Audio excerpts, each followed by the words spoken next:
Hello, everyone. Thank you for joining today and welcome. We're delighted to be hosting this webinar today with MzN International with a couple of expert speakers. Bond and MzN International, long-standing partners, and have hosted numerous webinars together over many years and covered a range of topics, mostly around funding strategy and leadership-related topics. So today we're joined by Chris, who's the founder and managing director of MzN International, who works in training and consulting in over 20 countries, and Handy, who specialises in organisational development and fundraising. She has over 15 years experience in the public and private sector. So just before I hand over to Chris and Handy, I'll just run through a few brief pieces of housekeeping. So firstly, today's webinar is being recorded and will be shared online and in the post-event email. The slides shared today will also be available, and we welcome you to revisit the content yourself and share it with colleagues afterwards. Captions are available and you can turn them on if needed. There will be a feedback form posted in the chat towards the end of the discussion, so we encourage you to fill this out and let us know what you think of the event and any of the topics you'd like to hear in the future. We're also going to have plenty of time for Q&A today, and you can add any questions to the Q&A chat box as and when they emerge. We'll save these towards the end of the session where we'll have a dedicated time for Q&A. So yeah, please keep those coming at any point. So over to you, Chris and Handy. Thanks. Thank you for the introductions. Yes, please, Chris. Thank you very much. Sorry, I was just starting to cough at the wrong time. Wonderful. Good afternoon, everybody. I hope you are well and I hope you are healthy. And looking forward to a bit of a summer break. Thank you very much for the introduction for that. So we're looking at a few principles of getting our funding strategy right. That is, of course, absolutely essential if we want to put our values into action here. I often refer to it as sort of the bridge between our ideas and our values and our actually action on the other side. The bridge of that is our funding strategy and the funding we raise. Some of you may know us already. MzN is a social enterprise. We are dedicating much of our time to building better non-profit organizations by securing funding and developing smarter strategies and the likes. And we are working, obviously, in quite a number of countries. Today, I'm based in Amsterdam with one of our valued partners here. And Hande, would you like to briefly introduce yourself? Yes, thank you. My name is Hande. As in the introductions, I have more than 15 years in business development and project management, mainly working for and with non-governmental organizations. And I'm very pleased to be here sharing some of our top tips with you. So I know that the real benefit of these webinars are the conversation, the Q&A after. So the feedback from our long-standing partnership with our friends at Bond has been very clear. Get through your slides quickly, Chris and Hande, and then get to the really interesting questions. And that's what we'll do today. We've gathered these insights here from working with our various funding partnerships around the world, where we develop funding strategies and put them into action. So hopefully they represent a bird's eye view on sort of key areas to look at when we want to develop a funding strategy. Let's dive in.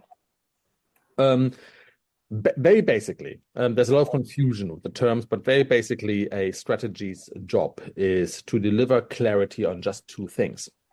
Having a very clear path on financial sustainability, so making sure that the strategy is designed from the outset to ensure that the organization can maintain and grow its operations over time in line with the need, not just the wishes. So obviously ensuring it to a great degree from financial distress. And that target line is then being delivered by, and is the foundation for the second part, which is effective fundraising. And effective fundraising is not reactive or reactionary, going for everything under the sun, but having a very clear strategy where the efforts become more targeted, less hamster wheel, far more efficient as a result. We plan to spend time on targeted calls and frameworks, for example, helping us to secure the necessary resources we need to achieve our mission. And in doing that, doing these two things and establishing the funding strategy overall, I think it's worthwhile reminding ourselves what the value drivers of an NGO are. Because, having worked with the sector and in the sector for close to 20 years now, I'm getting old. I know it can sometimes almost seem overwhelming in terms of asking what are our value drivers. People then come back to us and explain what they do and how important the need for their services are. What we mean with value drivers is what other people, donors, investors, for example, foundations, perceive as the value of that particular organization. And it really comes down to sort of four things. On the top, it is obviously the aforementioned program, the impact and the results the organization has a track record to deliver. That means the track record needs to be very clear. And right after that comes the operational efficiency. So there's where the funding strategy becomes in very clear. If we just leap from one to the next, we're not going to be able to maintain operational efficiency. And no jokes about the German talking about efficiency. I've heard them all. Then there's the innovation, the ability to do something new and to try out something, and the capacity to allow oneself to fail, I think is incredibly valuable to donors. We can talk about that more in the questions if you want. And obviously, very basic on the left-hand side, the donor services, the targeting we do. So what sort of reporting, what sort of insight, what sort of partnership can anybody partnering with this particular organization expect beyond the pure compliance side? And I think this is basically the value drivers and what the strategy is set out to do. Now, going forward in the next few slides, we're just going to try to put a structure around it, so to leave you with a more pragmatic way of looking whether your current strategy is up for a task. Now, I don't want to read through this. The slides will be shared with everybody joining here afterwards. I just want to pick 2 or 3 from that. These are sort of the top 10 areas that our funding partners have reported back on, saying, these are the key things that we look for a strategy to be done. And I don't have a better advice than our valuable funding partners around the world. I'll pick a couple of them, and we'll structure them after this. The ability to analyze our current funding, really looking at the strengths and weaknesses of our current funding source. That's usually, I'm not sure what you think, Hande, but that's usually, there's a good level of awareness about the strengths and weaknesses of the current funding stream. What I think there is less awareness of is where we can learn from peers. They're looking over the horizon, so investigating the funding strategies of peer organizations. What do? They don't even have to be thematically aligned, but they might be geographically aligned, or in the way they deliver their programs can be aligned. And I think that can develop valuable insight and should be a section of anyone's strategy. I'll pick one more, selecting the funding model. I think Hande will show you a grid later, saying these are the most promising funding models to pursue, not just the ones we have. And again, Hande, please feel free to compliment me here or to contrast with me.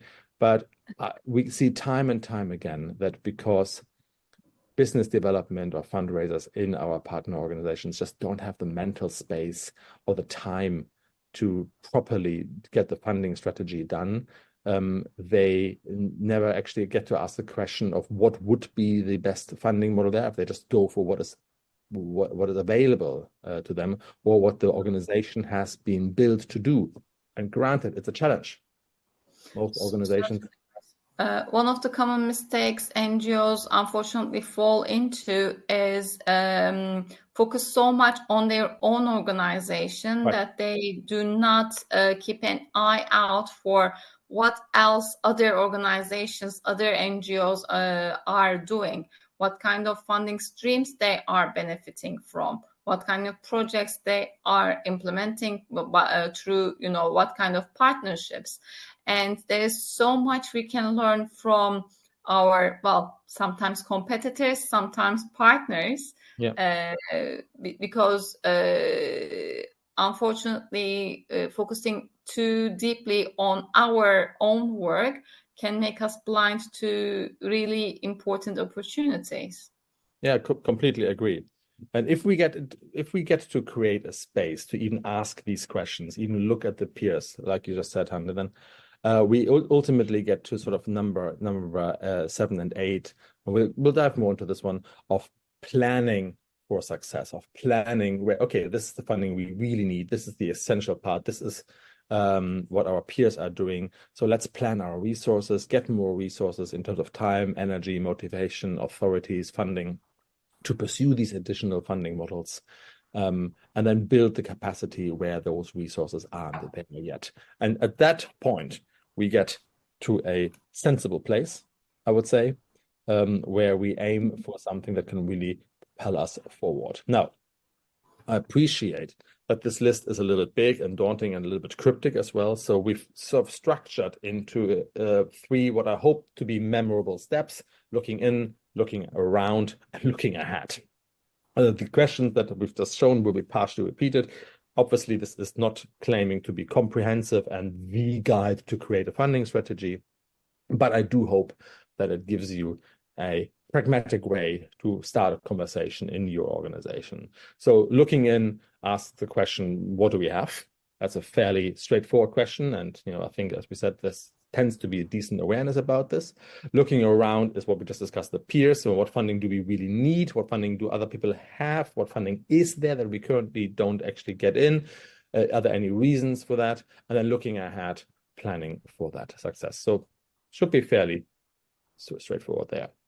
Now, a bit of a tip is can be a bit of a daunting exercise, particularly when everybody says we are already bootstrapping, we're already busy, we're already submitting one proposal after the other, and compliance and strategy changes and personnel changes, and now we have a summer break upon us.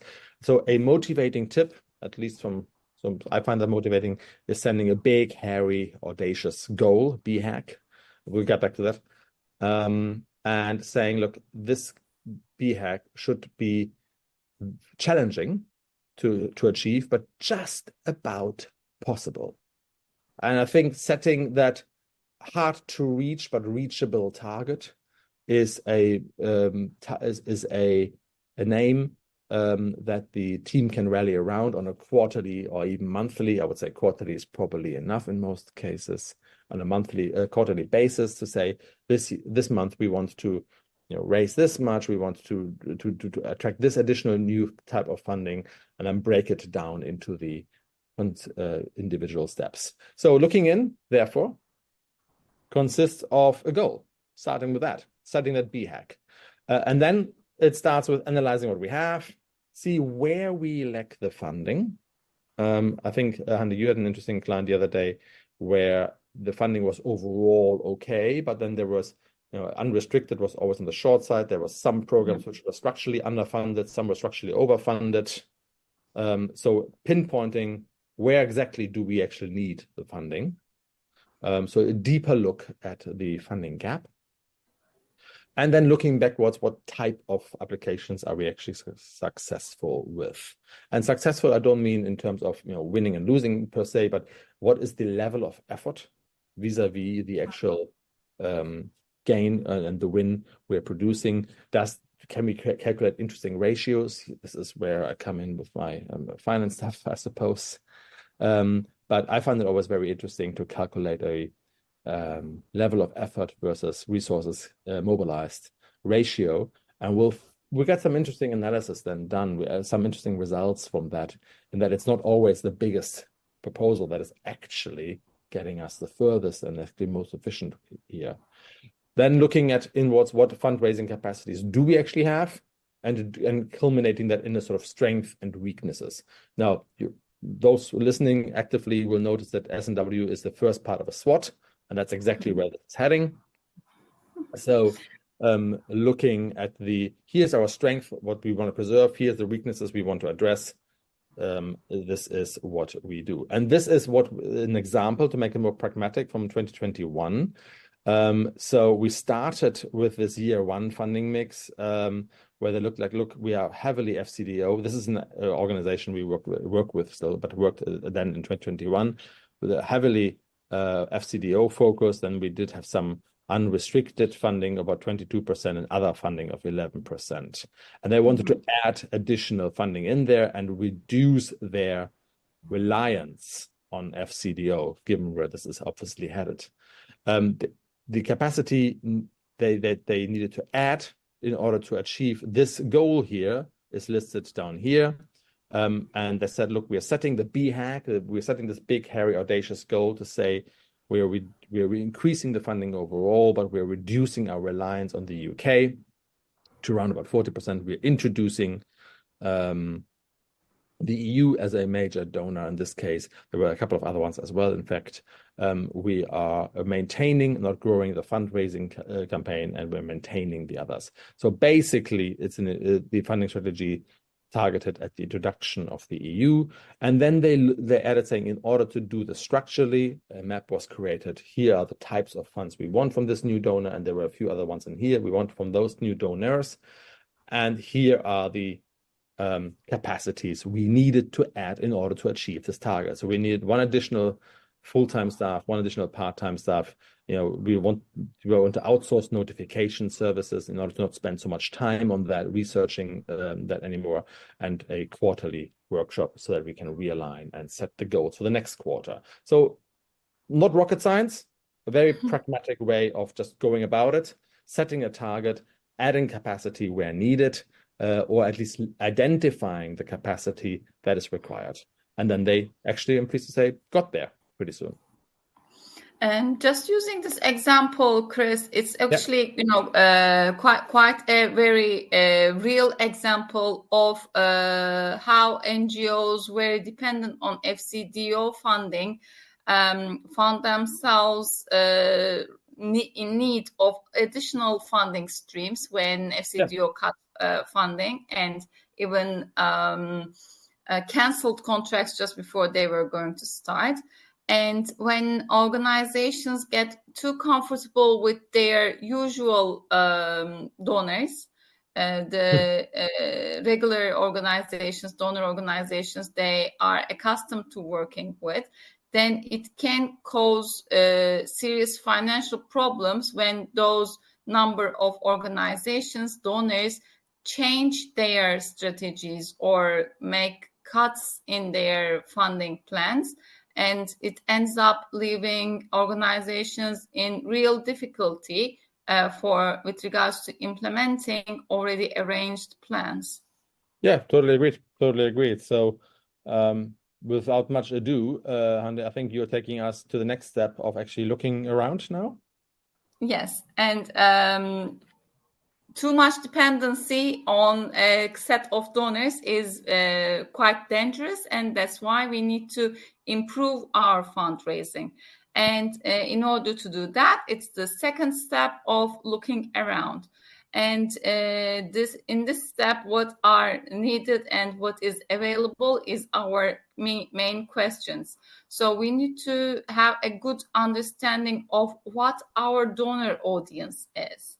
And then who do we share an audience with? Again, looking around to other organizations. Is there possibilities for partnerships? Is there possibilities to build consortiums in applying for the same opportunities? And from a financial perspective, we also need to think about what kind of funding would be ideal for our organization. By ideal, we mean a number of things, because we need to think about both the effort that needs to be put in to secure that funding, and also the effort required during implementation, the compliance, the reporting, the guidelines and expectations of the donor, as well as the financial envelope that comes with the opportunity. Which brings us to the question of how much do we actually need? So do we have a roundabout figure of our annual expectation or for the next 5 years? And can we divide it into different programs? Do we actually know how much each program or how much each thematic area in our field of work requires? That's such a difficult question to answer, isn't it? Definitely, because it helps you set your financial goals and targets, and then identify donors which provide such budget envelopes. And last but not least, we need to think about the key competitive factors. So we are not the only ones looking for funding opportunities or applying for the available calls. And we need to understand the competition and where we stand out from the competition. What are our strengths? What are our weaknesses compared to other organizations proposing to implement with the same donors? So in order to best do that, maybe we need to ask ourselves the question of what kind of funding do we really need? So do we really want to work with all types of donor organizations and implement all sorts of programs? Or do we want to get a good assessment of, is this donor providing me with a good flexibility of how to use my funds? Or is there cost recovery? Or is this a good value for money for my organization? Not for what I am offering the donor, but is it also financially benefiting my organization as well? Then we need to assess the level of effort, not just in terms of securing the funding, but also managing the funding as well. Sometimes, as you can see with the red emojis under government grants, it takes a lot of effort to implement and manage the funding due to levels of bureaucracy and levels of heavy reporting. And it feels like more than implementation, you are sitting behind the desk and doing reporting about it. And in almost every proposal, we are asked whether our action is sustainable, whether our project intervention is sustainable. This is also a question we need to ask ourselves when identifying our preferred donors. Is our relationship with these donors a sustainable one? Is it possible to repeat the funding opportunity or continue a partnership between us? So as you can see in the matrix, we identified different types of funding streams, one of which is government grants, which NGOs are very familiar with and use pretty often. And then there are service contracts or tenders. And some organizations can also do income generating activities, especially through livelihood programs.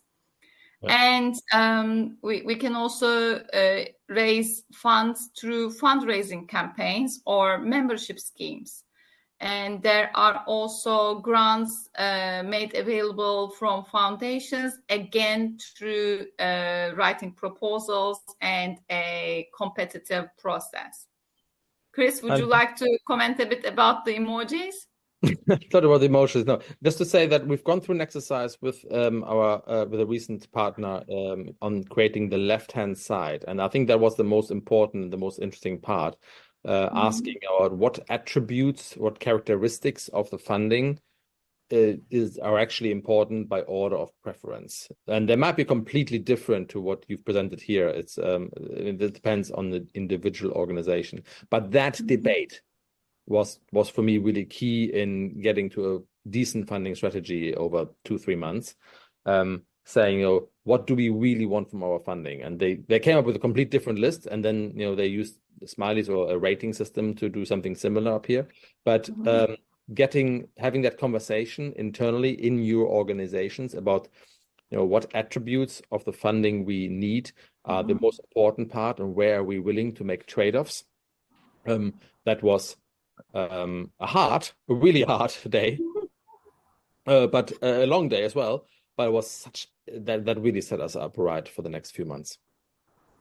And certainly this assessment can be unique for each organization, depending on their restricted, unrestricted income percentages and their traditional ways of generating funds. But it's really important to do this exercise internally and maybe tap into the funding streams that you are not so familiar with at the moment. And that brings us to the third step of looking ahead. So this is where we get to move and we start identifying the right donors for our organization. Using a donor map as a tool is a best practice in this section. And once we identify the donors that are right for our organization, we can score them against likelihood of success. So we have a donor map, we have our likely donors that we would consider engaging with. And then we ask the question of, is our organization likely to succeed with this donor? And then identifying the calls for co-creation or the proposals, the opportunities that are being published or advertised by these donors. One thing we always need to keep in mind is we already talked about the strengths and weaknesses, but also there are the opportunities and threats. So we need to bring them into the picture when we are assessing both our organization and the potential donors so that we can have a full picture. One part of getting the wheels in motion is to invest. And this is including investing in our organization. So not just to, do the work for the sake of the work, but do it with a growing mindset, with a organizational development mindset. Yeah, and if I might just... Yes, please. Sorry. It might be worthwhile saying that we've seen some organizations who invest, miserably, who invest really tiny bit. So they sort of go half measures. They go through this exercise and then say, well, we don't really want to add on 2 numbers of staff or outsourced services or whatever. Just need to invest into this mobilization capacity and funding mobilization capacity, and then say, let's go halfway. And see how it goes after 3 months. And my response to that one, well, you may as well not bother. Then it's perfectly fine to look at the investments needed and then shy away from the plan and say, we can't do this. But going halfway is almost no point because the plan that has been set, the grid that you've laid out there is unattainable with putting in half the energy and recruitment or services investment in there. Is that something you've seen as well? Yes, certainly, because when you do things halfway, then you are also aware that there's always this question in the back of your mind asking you, is it really worth it? Yeah. Because you're not fully invested and you are not, 100% looking forward to seeing the change and seeing the results. And with that kind of mindset, well, success does not sit and wait around the corner. No, and it changes the team motivation as well. I've noticed that the business development or the fundraising team, whatever you call it, then has half the resources or part of the resources to fulfill this new ambition, then it doesn't feel like we're really doing this. Yeah, it leads to lack of motivation, losing their interest in the work they do, losing their faith in the change they want to create. And that can also lead to people, leaving the organization because they don't have the same belief anymore. Yeah.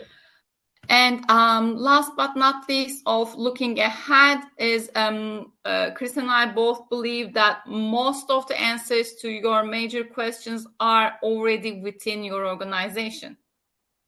So when you feel 100%, like, yeah. Sorry? Yeah, 100%. Yeah. And when you feel like, things are not going anywhere, or you are stuck, or there are questions piling up, you can run a sprint in your team, within your organization, get in an external facilitator who can, make it a bit more objectively and prevent it from railing off. But the answers are already within the organization. You just need to ask the right questions and make the assessments regularly to continue with the process. You might want to say briefly that a sprint is a particular workshop format that allows a solution for an identified problem to be created in a short amount of time. Sorry, otherwise we got too much advisors talk here. Yes, sorry. Yeah. One thing I always advise against is not to use specific terminology, and maybe very clear. So one thing we need to also highlight here today is the path towards a decent strategy takes time. Change is not going to happen overnight, and the results are not going to be appearing, on your desk next morning. Therefore, we can, if we have to make a rough estimate of how long it would take to start from looking in and then establishing our strategy with looking ahead, we can say that the looking in and looking around takes around 4 months when you do it, with your colleagues as an organization and fully invested. And then you need to compile all this information you have gathered and turn it into a strategy, maybe depending on your other workload as well, maybe 1 month, maybe another 2 months. But it is very important to understand and accept that it is not going to happen overnight, and it will require quite a good amount of research, reading, understanding, and engagement as well. True, very true. Yeah, completely agree. We can also highlight the fact that it's quite important for NGOs not to put all their eggs into one basket. So diversify your income streams. Do not depend on 1 or 2 donors so highly, because NGOs who receive more than 70% of their funding from a single type of donor have a 75% likelihood of experiencing financial distress due to the likelihood of changing strategies, changing priorities, loss of interest in the region you are implementing, maybe change in the funding envelopes of the organization. If you are working with governmental agencies, then, elections have an effect on how the budget envelopes change unexpectedly. And this likelihood of experiencing a financial stress drops to 25% when the income sources are diversified and no income source is more than 50% of the total income. So one tip we can share on this subject is to increase your donor pool by adding at least 2 new donors per year. Yeah. Chris, anything to add here as the finance person? No, I think it should be pretty clear.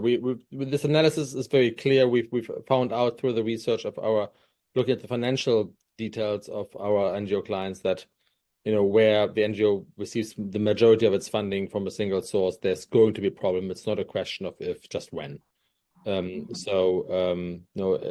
proactive about creating that financial strategy is pretty important. Mm-hmm.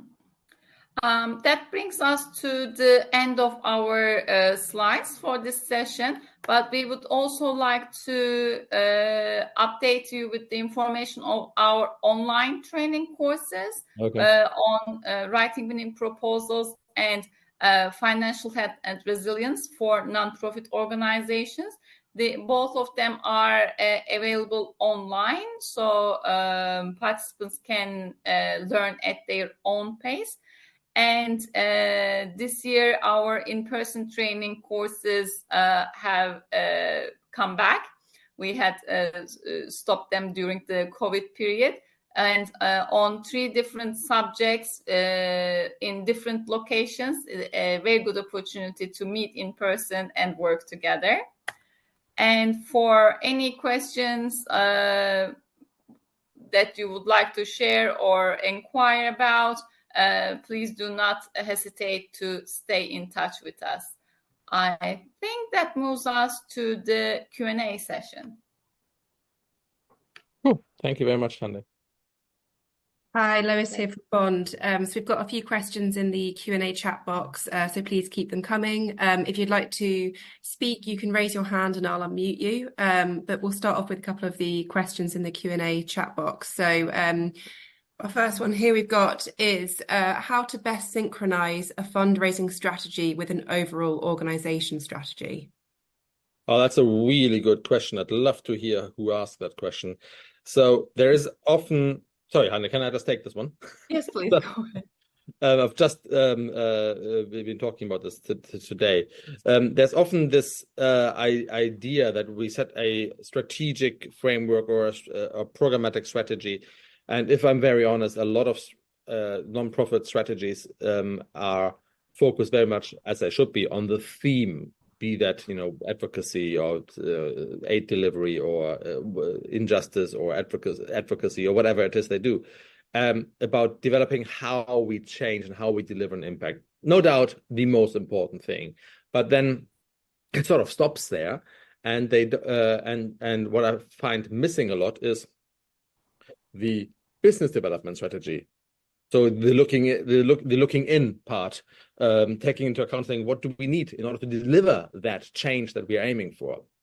And that is a fundamental change, because if you ask yourself, what funding do we want, you're naturally gravitating towards the costs you want to cover. But if you start on the funding we need, this is what the programmatic strategy says. We need to deliver these services. We need to deliver this amount of impact and change in the sector. Then, and only then, really, do you get a completely different mindset and saying, well, notwithstanding what we can get, this is the funding, therefore we sort of require. And that requires a business development strategy or fundraising strategy or an income strategy, whatever you might call it. And the two things should be very distinct separately, but linked in strategy documents that build upon each other. So your impact strategy or your programmatic organization strategy, and there should be a distinctive separate business development and income or fundraising strategy. Anything to add to that, Hande? No, that covers it all, I think. Cool. Great, thank you. So further to that, we have a guest who's curious if MzN has any strategies to encourage busy NGOs to make time for this important work. So how do you bring people along and help them understand that this is, vital? I don't have a magic bullet, Chloe. There's this someone, it wasn't me, said to me, some people who haven't invented the wheel yet, I'm not using the wheel because they're too busy carrying the water uphill while then pushing it on the wheel uphill. I think that's a very good image.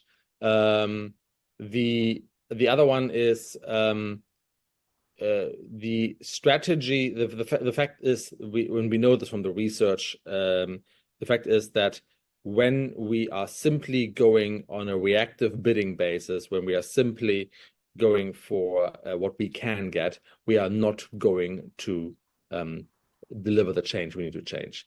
And I think lastly, we need to recognize that some organizations have been very, very successful in historically taking that mental space and the time to say, look, okay, fine, we forego, we invest a week, we're getting the resources in. Maybe you do need to get outside consultants in order to get this done, do some of the heavy lifting there.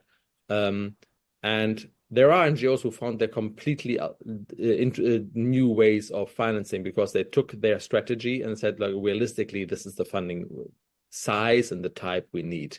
Working currently with a organization which says the grant funding is always going to be there, but it's never going to deliver enough money. So we're looking at changing our systems to mobilize private capital and use financial instruments. Completely new way of doing it, very daunting. They don't have the mental space either, but it's without alternative.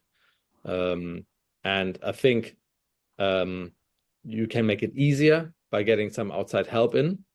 The sprint meetings help in order to advance this a little bit faster and set the challenge and create also a coalition of the willing in the organization. And you can do a sprint meeting in 3 days, so that's not a terrible long time. But if the organization can't even do that, then I doubt that we are going to get to a point where the resources are always going to be sufficient to deliver the change. Yeah. I fully agree with Chris on that. Like every individual, every organization also needs to stop, breathe, and think. And you need to create time for that space as well, because otherwise it's not going to be a healthy business that you will be winning. You might be winning proposals, you might be implementing grants, but if you cannot just find the time to stop, reflect, and improve or change, then you will lose to other organizations, or you will, lose because you are not able to change. Funnily enough, stop, breathe, and think is exactly what my mother told me when I was about 10 years old. But anyway, that's a different subject. Well, for those that have taken that pause, I've got another guest who's asked, are there any funding strategies of organizations that, have worked really well that you might suggest that people take a look at for inspiration? Is there, or is there resources anywhere people should take a look at to kind of get some help or ideas or spark their thinking around this? Can I start this and then Chris, you join on later? So as you know, in the last couple of years, especially since COVID, the usual suspects NGOs have in terms of trusted donors have changed either their strategies, they have either changed their budget envelopes or the countries where they are providing support to. This led to a sudden change in updating or revising the income streams of a lot of NGOs. This includes organizations registered in the UK and what happened after Brexit. This includes organizations registered in the Netherlands and what changed with the overseas development assistance funds, includes USAID when there were layoffs in the organization and affected the funds. So quite a lot of NGOs who were very highly dependent on these sources of funding had to change their funding strategies and look for additional donor organizations, or maybe looking at fundraising campaigns and additional unrestricted funding opportunities, including impact investment. So sometimes the way we do things, we need to realize, is not the only or the best way to do them. Chris, over to you. No, I think we can look at two examples. We can look at these scary examples. There are NGOs out there, I'm not going to name them, where you look at the public financial information, publicly available financial information, and you see them stagnating. The question is, if at the same time the need that they say in their annual impact reporting or their annual strategy reporting, saying the need for the services is ever rising. The world is getting hotter, poorer, more unequal, more unjust, and then the financial resources are sort of semi-stagnating. You're sort of wondering, okay, you clearly don't have an answer to this. I think that's if you then with rising need and remaining resources, your answer and your attribute, and you work towards an ever smaller part of the solution, at some point we're going to have to ask ourselves if this is the best way of doing it. That's a negative example, and we could look at the positive one as well. We can look at some organizations who have been incredibly successful in their income generating activities, in their income work over the past 4 years, which have been extremely turbulent, COVID and elections and wars and whatnot, and there is no cookie cutter approach, but saying that there's just no money out there, so that's the best we can do. I think that's a defeatist attitude. Right.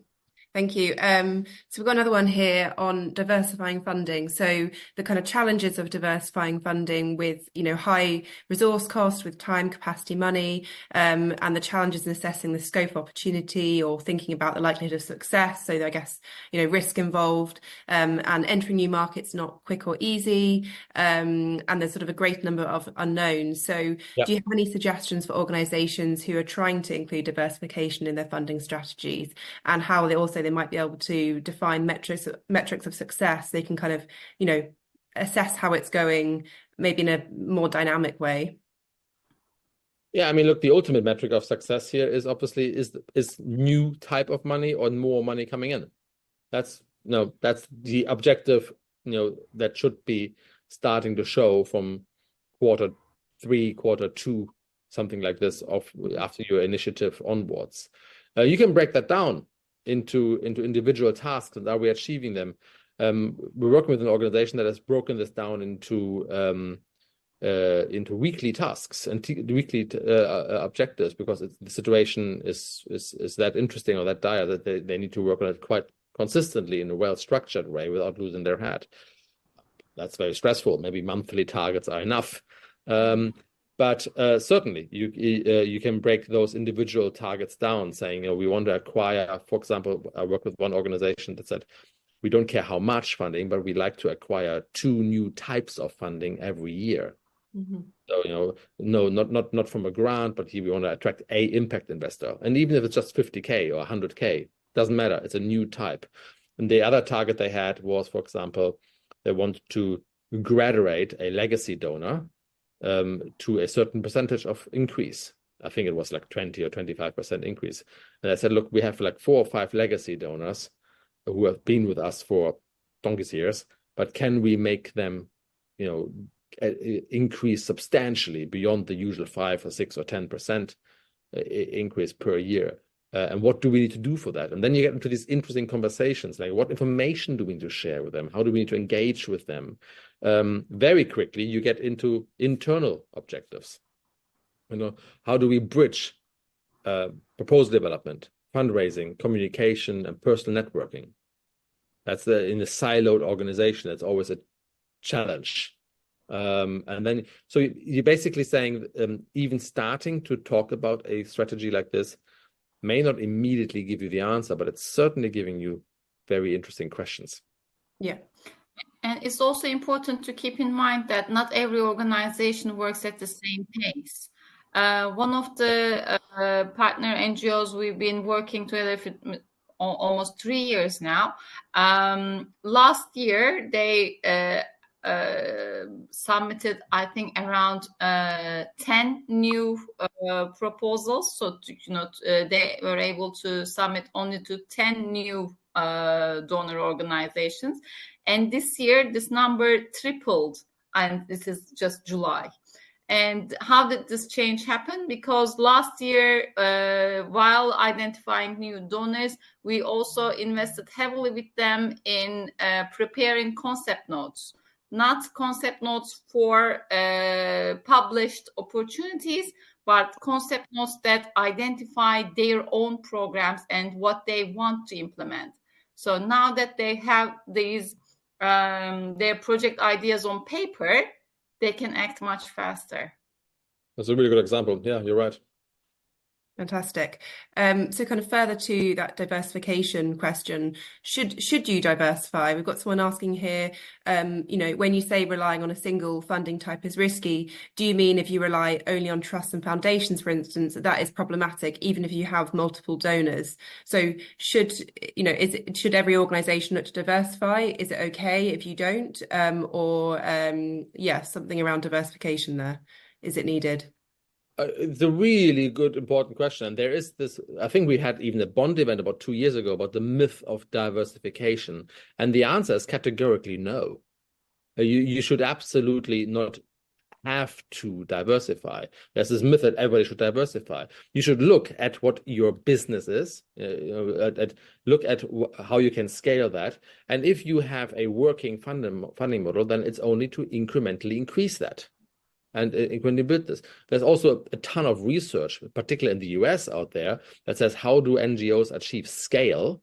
And they achieve scale by attracting a donor and keeping them over decades and continuously growing them. But then you still need a business development strategy, what we're talking about here, because then rather than acquiring new donors or even new types of donors, I'll get to that part of the question in a second, the strategy will be to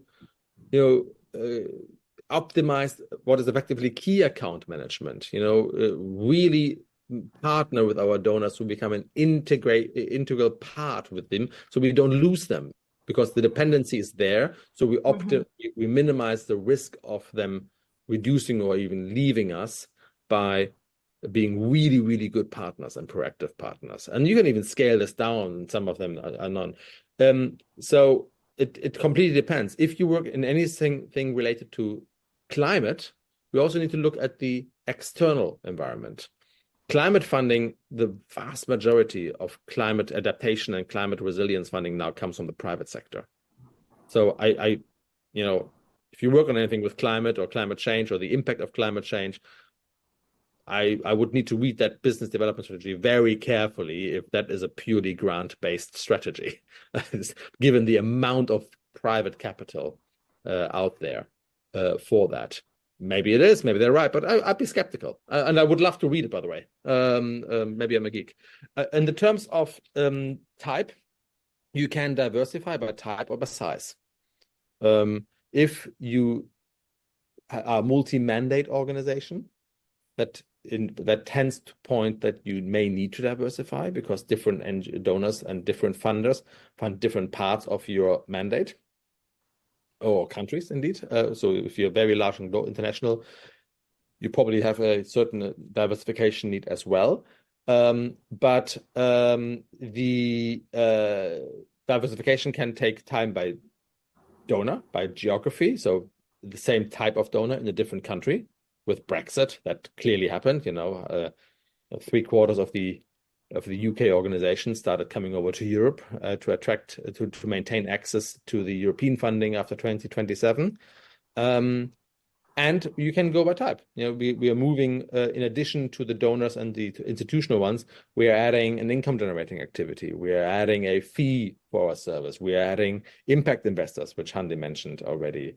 We're adding foundations, for example.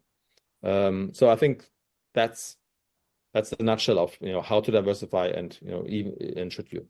Brilliant. That's really interesting. Thank you. We actually have a kind of a follow-up question there almost immediately. So how would you recommend starting out engagement in the private sector space? The worst thing you can do with the private sector is go meet them and ask them for a check. That's just Yeah, that sounds like the worst thing you can do. That's what, and it's surprisingly how often that is done. I think the approach we take here at MzN with our very cool NGO partners is we identify where we work, what impact we want, and which private sector supply chains or value delivery chains or the sales channel or the delivery channel touch upon where we work. Very pragmatically, if we work a lot in I'm picking a random country right now. I've just visited Kenya, for example. If we work a lot in urban Kenya, in Nairobi and other or Mombasa, then there's a lot of logistics firms there who work in the same hub. So we're physically and geographically working the same area. There's an aligned interest for that, and I would develop a product, an ask, and a partnership ask from identified target companies on this basis, which is complementary beyond just the money. Yeah. So very pragmatically, we have an organization, for example, in Colombia. They want to protect their factory workers. They want to particularly help diversify their gender in the factory workers, attract more women. And they worked with NGOs, and they said, look, can we actually fund some of your programs? But can you therefore please, we'd like to get them at least into the interviews and understand better how we hire these people. There's an aligned business need, which is to an NGO need in that same area. That would be my major thing. And then it's good. Then it's very good CRM, isn't it? Mm-hmm. One outreach isn't really enough. You need a proper follow-up every few weeks. It's hard work. Yes, yes. Well, that alignment sounds really important. We've had another question. Someone's asked, are private sector companies best suited for international development sector now, given their commercial approach? But from what you've said, it's not about approaching anyone. It's about finding the alignment between your organization and the private sector. Is that right? Yeah, and there is no such thing as the private sector, as there's no such thing as the non-profit sector. There are private sector organizations none of us would want to work with. There are as many motivations to do something good or something impactful as there are different organizations out there. They range from, just to name a couple, we get more and more activist investors who buy shares in large businesses and force the board to be better. That can go very concretely, like we are banning a large food processing company for using microplastics. And that is a pressure coming from internally, and the board didn't want that, but now they need to because a large percentage of the shareholders demand that, and that's who they have to listen to. They own the company after all. To the external, saying, our customers do not accept us anymore if we are not a force for good. In principle, we will lose our operating license if we do so. To the very I talk a lot to CEOs and to departments which have a very pragmatic reason, like that company which likes to hire more women into its factory because they can otherwise not find enough workers in that factory, and say, we need to understand, we need to reach out. It's culturally less accepted for women to work, particularly if they have children. We are doing everything we can to attract these workers. Are there any NGOs who are have a good grassroots level who can advise on this one? And we are quite happy to pay for this, not from the CSR budget, but from the HR budget. Mm-hmm, mm-hmm. So it's a very pragmatic reason why we may want to do this. Yeah, great. Thank you. Well, we're drawing to a close soon, but we still have some more questions, but I'll go for one more. And then obviously, if we haven't got your question, please feel free to reach out to Chris and Handy to follow up or reach out to Bond, and we can sort of facilitate any questions you have. But we've got one here, I think, suits MZN well with your kind of international focus. So do you have any advice for how to scope out different funding markets, geographic areas, if your organization has a global presence? Hanna, do you want to take this one? Well, one of the things we often suggest both to our partners and to organizations in general is to work on a very really detailed donor map that speaks to their organization's priorities and strategies. This includes not only looking into the funding opportunities out there, in terms of, governmental organizations, foundations, or private organizations, but also analyze it with respect of what is good for you. For example, there are quite a lot of opportunities for non-governmental organizations, but they do not cover indirect costs. And if your organization cannot implement without covering the indirect costs as part of the project, then it means that you do not go for this donor. So you can do this internally, investing in the time to identify all sorts of different donors and going through the information available online and offline and assess their relevance to your organization. Or you can outsource it to organizations like us, or to individuals who have expertise in working on donor maps, and get a good strategy based on a really clear set donor map.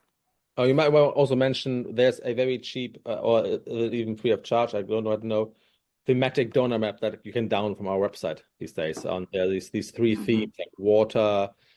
Help me out here, Hande. There's 2 or 3 more. There's one on education. There's one on gender.